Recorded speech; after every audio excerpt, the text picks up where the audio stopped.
మా ఛానల్కి స్వాగతం. చూస్తున్న వీక్షకులకు ప్రేక్షకులకు ప్రియ కాళ భైరవ భగవద్బంధులకి స్వాగతం పలుకుతూ మమ్మల్ని ఎంతగానో ఆదరిస్తూ ఉండబడినటువంటి ప్రియ సోదర సోదరీమణులకు సనాతన ధర్మ సంరక్షకులకు వీక్షకులకు జ్యోతిష్య అభిమానులకు అందరికీ స్వాగతం పలుకుతూ అందరినీ భగవంతుడు చల్లని చూపులతో చూసి అందరూ ధర్మ మార్గంగా ఉంటూ నిత్యము ప్రతిరోజు ఒక భగవద్గీత శ్లోకాన్ని చదివి తాత్పర్యం తెలుసుకొని మన జీవితాన్ని అనుసరించేటువంటి విధి విధానంలో జగద్గురు అయినటువంటి కృష్ణ పరమాత్ముని యొక్క ఆశీస్సులు అందరిపైన ఉండాలని కోరుకుంటూ అందరూ ధర్మ మార్గంగా ఉంటూ ఆధ్యాత్మిక సేవలో ఉంటూ ఏ కష్టం వచ్చినా సుఖం వచ్చినా నారాయణ అని కానీ శ్రీకృష్ణ అని చెప్పి మనం తలిచిన వెంటనే భగవంతుడు మనతో ఉంటూ మనల్ని కష్టాలని తొలగిస్తూ ఐశ్వర్యానికి ఆనందానికి తోడునిచ్చే శక్తినిచ్చే శక్తి స్వరూపమే కృష్ణ పరమాత్ముడు. అందుకే కృష్ణ పరమాత్ముని నమ్మినటువంటి వారందరూ కూడా అలౌకిక ఆనందంతో జీవనాన్ని పొందారు అనేది మనకు చరిత్ర చెప్తుంది. అందుకే మనం అందరం కూడా బృందావనాన్ని దర్శిద్దాం, కృష్ణ పరమాత్ముని చెప్పినటువంటి గీత సారాంశాన్ని విందాం, ఆచరిద్దాం. భావితరాలలో అందరికీ ఆదర్శవంత జీవితాన్ని ఉండాలని కోరుకుందాం. మనము మన కుటుంబము మన పిల్లలకి కూడా గీతా సారాంశాన్ని తెలుసుకుందాం. జీవన విధానంలో ఎలాంటి విపత్తులు వచ్చినా ఎలాంటి కష్టాలు వచ్చినా వాటిని ఎదుర్కొనే ధైర్యాన్ని ప్రసాదించమని భగవంతుని కోరుకుందాం. 16/8/2024 నుండి 31/8/2024 వరకు ద్వాదశ రాశుల్లో గ్రహ గమనాల్ని ఒకసారి పరిశీలన చేద్దాం.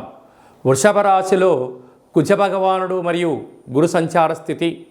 12 సంవత్సరముల తర్వాత వృషభ రాశిలో గురుమంగళ యోగంతో సంచార స్థితి ఉండడం. సింహరాశిలో 12 సంవత్సరాల తర్వాత రవి స్వక్షేత్రకంగా ఉంటూ బుధ శుక్ర కలయిక త్రిగ్రహ కూటమి సంచార స్థితి. కన్యరాశిలో కేతు సంచార స్థితి. కుంభరాశిలో 30 సంవత్సరముల తర్వాత శని భగవానుడు వక్రగమన సంచార స్థితి. మీనరాశిలో రాహు సంచార స్థితితో ద్వాదశ రాశుల్లో గ్రహ గమనాలు ఈ విధంగా ఉన్నాయి.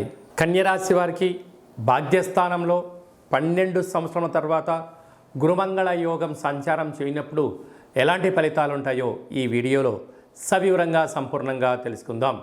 కన్యరాశిలో ఏ నక్షత్రాలు వస్తాయనగా ఉత్తరా నక్షత్రంలోని 2, 3, 4 పాదాలు, హస్తా నక్షత్రంలోని 4 పాదాలు, చిత్తా నక్షత్రంలోని 1, 2 పాదములు కలిపితే కన్యరాశి అవడం జరుగుతుంది. చాలామందికి పుట్టినటువంటి కాల సమయంలో డేటా బర్త్లు లేనటువంటి కారణం వలన పేరు యొక్క మొదటి అక్షరాన్ని అనుసరిస్తూ రాశిని తెలుసుకునే ప్రయత్నం చేద్దాం.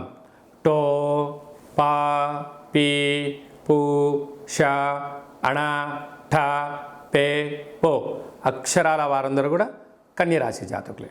కన్యరాశి యొక్క అధిపతి బుధుడు. వీరికి రాశిలోని కేతు సంచార స్థితి ఉన్నప్పుడు ఓపిక, పట్టుదల, ముందు చూపు, సహనం, నైపుణ్యత కలిగినటువంటి వ్యక్తులకు ఇది చాలా మంచి కాలము అని చెప్పి గమనించాలి. అలాగనే 30 సంవత్సరాల తర్వాత శని భగవానుడు కుంభరాశిలో వక్రగమన సంచార స్థితి ఉండడం వలన రుణ సమస్య, రోగ సమస్య పొంచి ఉండినను మనోధైర్యం ద్వారా, మన సంకల్పం ద్వారా మీరు ఆచరించిన మంచి మార్గం వలన ఇన్ని రోజులు మీరు ఓపికగా ఉన్నందు వలన మీకు, మీ కుటుంబానికి, మీ తల్లిదండ్రులకు శ్రీరామ రక్ష అనేటువంటి రోజులు వచ్చాయని చెప్పి గమనించాలి. అలాగనే సప్తమ స్థానంలో రాహు సంచార స్థితి ఉండడం వలన ప్రేమికుల మధ్య, భార్యాభర్తల మధ్య, ఆచార వ్యవహారాల మధ్య, చర్చించే మధ్య కొందరు మిమ్మల్ని దూరి డిస్టర్బ్ చేయడానికి సిద్ధంగా ఉన్నారు. తస్మాత్ జాగ్రత్త. 12 సంవత్సరాల తర్వాత భాగ్యస్థానంలో కుజుడు మరియు గురు సంచార స్థితి ఉండడం వలన మంగళకరమైనటువంటి కాలము.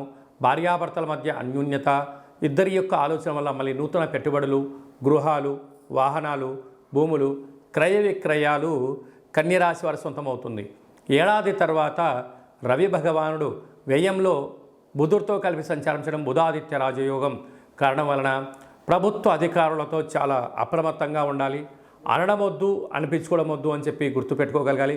అక్కడే శుక్రుడు కూడా ఉన్నాడు కనుక వాహనాలు, డబ్బులు, ఓటీపీలు, బ్యాంకు యొక్క లావాదేవీల విషయంలో ఎన్నో జాగ్రత్తలు అవసరమని చెప్పి గుర్తుపెట్టుకోవాలి. స్వయం వృత్తులు, సేవా రంగాలు, వ్యాపారాలు, బట్టల వ్యాపారాలు, చేతి వృత్తుల వారు, సాఫ్ట్వేర్, హార్డ్వేర్ ఉద్యోగస్తులు, గృహ, వాహన, భవన నిర్మాణ కార్యక్రమాలు చేసి చేతి వృత్తుల వారందరికీ మంచితనం వలన మంచి కాలం ఉందని చెప్పి గుర్తుపెట్టుకోగలగాలి.